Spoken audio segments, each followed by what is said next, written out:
नमस्कार, अपनी जोड़ी में आपका स्वागत है। आज की इस वीडियो में हम बात करेंगे कि जब किसी भी व्यक्ति को गिरफ्तार किया जाता है या उसके गिरफ्तार होने की संभावनाएं होती हैं तो उनके पास क्या क्या अधिकार होते हैं जिनका उनके लिए जानना बहुत ज़्यादा ज़रूरी होता है। ये अक्सर देखा गया है कि आम नागरिक अपने लिए उपलब्ध सुविधा के बारे में अज्ञात होता है और उसे बिना किसी कारण असुविधा, दुख और कठिनाई का सामना करना पड़ता है। ये ध्यान में रखें कि पुलिस या कोई भी अन्य एजेंसी जो किसी भी व्यक्ति के खिलाफ किसी भी तरह की लीगल प्रोसीडिंग मतलब आपराधिक प्रोसीडिंग अगर शुरू करने जा रही है तो ये उस एजेंसी की ड्यूटी बनती है कि वह हमेशा उस व्यक्ति को उसके अधिकारों या सुविधाओं के बारे में जानकारी दे। ये अधिकार भारतीय संविधान द्वारा उसे मिले हैं। ऐसी कई परिस्थितियां हैं जहां कानून मौन है, लेकिन सुप्रीम कोर्ट ने काफ़ी सारे जजमेंट्स में कई कुछ नए कानून बताए हैं जिससे कि हमारे देश के कमज़ोर, नम्र और असहाय लोगों को किसी भी तरह की दिक्कत ना हो। विशेष रूप से क्रिमिनल लॉ के अंदर सुप्रीम कोर्ट ने काफ़ी सारी मॉडिफिकेशन की है अपनी जजमेंट्स के द्वारा। चलिए अब हम बात करते हैं उन राइट्स के बारे में। सबसे पहला राइट है कि पुलिस किसी भी परिस्थिति में किसी भी व्यक्ति को 24 घंटे से ज़्यादा हिरासत में नहीं रख सकती है। पुलिस ने जिस भी एरिया में उस व्यक्ति को अरेस्ट किया है उसके पास के ही मजिस्ट्रेट कोर्ट में उसको 24 घंटे के अंदर अंदर पेश करना होता है। ये पुलिस की ड्यूटी है और उस अरेस्टेड पर्सन का राइट है। दूसरा राइट ये है कि थाने में ही जमानत का जो होता है अरेस्टेड पर्सन का राइट होता है कि यदि वह किसी भी व्यक्ति को पुलिस द्वारा किसी अपराध के लिए गिरफ्तार किया जाता है और वो जो अपराध है वो जमानती अपराध है मतलब बेलेबल ऑफेंस की श्रेणी में आता है तो उसे पुलिस द्वारा वहीं पे कुछ फॉर्म और जो भी उनका प्रोसीजर है उसको कंप्लीट करा के पुलिस उसको छोड़ देती है। पुलिस को छोड़ना भी चाहिए और उस अरेस्टेड पर्सन का ये राइट है कि उसको ये जानकारी हो कि वो किस ऑफेंस में उसको अरेस्ट किया गया है। और वहाँ पे थाने में जमानत मिलने के बाद 1 मिनट भी पुलिस हिरासत में रखने की उसको ज़रूरत नहीं होती और पुलिस बेल देने के बाद उसको नहीं रोक सकती।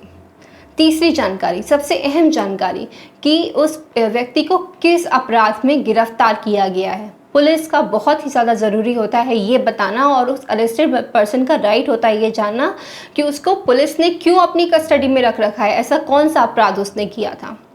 चौथा राइट कि घर वालों को इन्फॉर्म करने का अधिकार। बहुत सारे केसेस में और आम तौर पे हमने देखा है पुलिस जो है वो लोगों को अरेस्ट कर लेती है, उनके फ़ोन छीन लेती है, वो घर वालों को इन्फॉर्म ही नहीं करने देते। जब वो काफ़ी टाइम तक अपने पास रख लेते हैं उसके बाद कहीं जाके घर वालों को इन्फॉर्म करते हैं तो ये उस व्यक्ति का बिल्कुल अधिकार है जो अरेस्ट हुआ है कि इस चीज़ की इन्फॉर्मेशन अपने घर वालों को देना बहुत ही ज़्यादा ज़रूरी है और ये उसका राइट है। पाँचवा, चुप रहने का अधिकार। कोई भी व्यक्ति पुलिस के हर एक सवाल का जवाब देने के लिए बाध्य नहीं होता। हर किसी को ये गोल्डन प्रिंसिपल याद रखना चाहिए कि वह खुद के खिलाफ गवाह कभी नहीं बन सकता। किसी भी परिस्थिति में पुलिस किसी भी व्यक्ति को अपनी इच्छा के अनुसार जवाब देने के लिए मजबूर नहीं कर सकती है। छठा अधिकार, वकील से संपर्क करने का अधिकार। आमतौर पे ये देखा जाता है कि पुलिस आरोपी व्यक्ति से जानकारी प्राप्त करने के लिए या फिर सारी डिटेल्स निकलवाने के लिए काफ़ी सारे उल्टे सीधे सवाल पूछती है जो कई बार कानूनी रूप से मान्य भी नहीं होते।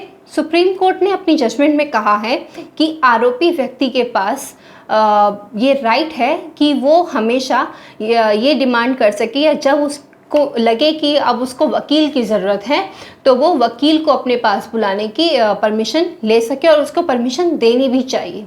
सातवां अधिकार, कोई भी किसी को अब हथकड़ी नहीं लगाएगा। सुप्रीम कोर्ट की ही जजमेंट इसके ऊपर आई है कि अब किसी को भी जब तक ट्रायल चल रहा है या फिर वो अपराधी घोषित नहीं हो गया है तो उसको हथकड़ी नहीं लगाई जाएगी। आठवां, मुफ्त कानूनी सहायता मतलब फ्री लीगल एड। ये एक हर स्टेट में एक फ्री लीगल एड सर्विस की अथॉरिटी होती है जिसके अंदर यदि कोई भी महिला या बच्चा या फिर वृद्ध लोग जो कि वकील अफोर्ड करने के योग्य नहीं हैं तो अपने ही वहाँ पे डिस्ट्रिक्ट कोर्ट में एक अथॉरिटी बनी हुई है free legal aid service authority, वहाँ पे वो एप्लीकेशन फिल करते हैं, वहाँ पे सरकार की तरफ से उनको वकील प्रोवाइड किए जाते हैं। 9वां किसी के भी साथ पुलिस थर्ड डिग्री का इस्तेमाल नहीं करेगी। ये बिल्कुल सख्ती से मना किया गया है कि अपने सवालों के जवाब निकलवाने के लिए कोर्ट किसी भी व्यक्ति के ऊपर टॉर्चर नहीं करेगी, उसको इस हद तक मजबूर नहीं करेगी कि वो कुछ भी जवाब दे दे। 10वां, पुलिस किसी भी समय किसी के घर में एंट्री नहीं कर सकती। कुछ टाइम ड्यूरेशन दिए हुए हैं पुलिस इंटेरोगेशन के लिए, ये नहीं कि जब पुलिस का मन किया वो किसी के भी घर चले जाए। 11वां, अदालत में मुकदमे के दौरान बैठने का अधिकार। ऐसा हम नॉर्मल प्रैक्टिस में हमें बिल्कुल भी देखने को नहीं मिलता है कि यदि कोई अक्यूज जिसको बना के खड़ा किया गया है तो वो खड़ा ही रहता है, लेकिन वैसे लिखित तौर पे ये भी हमने पढ़ा है कि उसको बैठने का पूरा अधिकार होता है, लेकिन कोर्ट में पुलिस उसको बैठने की इजाज़त नहीं देती है। 12वां अधिकार, 15 से कम उम्र की महिला या नाबालिग को पूछताछ के लिए पुलिस स्टेशन में नहीं बुलाया जाएगा। तो ये है अरेस्ट से रिलेटेड कुछ गोल्डन प्रिंसिपल्स ऑफ लॉ, जिनका हर एक आम नागरिक के लिए जानना बहुत ही ज़्यादा ज़रूरी है। अगर इससे जुड़ी हुई किसी भी तरह की जानकारी आपको हमसे चाहिए तो आप हमारे दिए गए नंबर पर संपर्क कर सकते हैं। हम आपकी हर तरह से मदद करने की कोशिश करेंगे। अगर ये वीडियो आपको अच्छा लगा हो तो प्लीज़ इसको लाइक करें, शेयर करें। वीडियो देखने के लिए बहुत बहुत धन्यवाद।